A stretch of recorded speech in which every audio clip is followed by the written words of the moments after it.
So, what was the aim of the exhibition for you? What was your point about it? That's a great question. Together with my co-curators, Helen Molesworth and Dieter Rollstrader,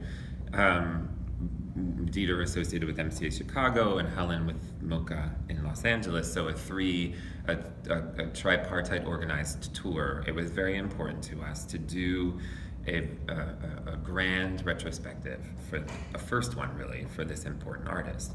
And we decided that it was going to be a paintings show, largely. So there are examples though of, the small scale collages and a few assemblage works, and even 3 photo-based works from 2002, but largely this is about Kerry's painting project. So there was that, and we also wanted to make sure to have the very best of all of his works. So 79 incredible objects of his in this exhibition. But why only painting after all? Well, it's not only painting, right? Yeah, that's so there true. is a photo-based work. But why is he important in terms of painting? But I think in terms of his project, the sort of central core of his project is about this void of black subjects in painting, in art history, in the kind of classical mode of painting, history painting, narrative painting, portraiture, landscape. And so, if you look at the walls of the museum, if you walk through our European paintings galleries, the portraits there, the romances there, the histories there are all full of white subjects. And you have to look long and hard to discover any black ones. And so that's very much the core of Kerry's practice.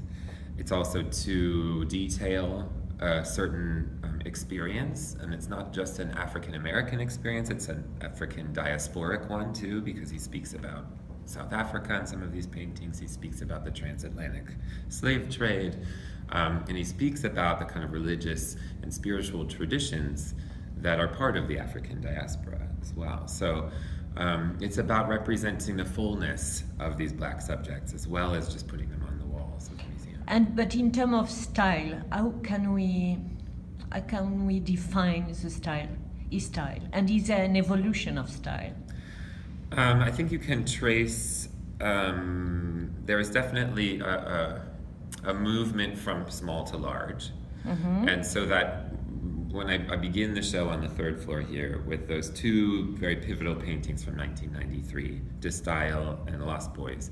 And those Kerry considers to be kind of groundbreaking in his practice. They are the kind of paintings on which that floor of the exhibition turns on, very much because they're the first ones that he really saw as achieving the kind of scale and grandeur and grand subject matter that he wanted his works to do. He considers them extremely successful paintings, and I have to agree with him.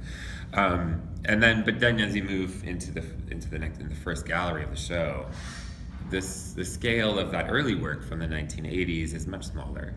The paintings from 92 that are in the following 2 galleries begin to get a little larger, and they're kind of pushing towards this grand scale. But then when you get up to the 4th floor, when you get to 1994 and onwards, you have these regal, enormous, majestic paintings that, so if anything, through the career, there's at least there is definitely a kind of expansion in the size of the works.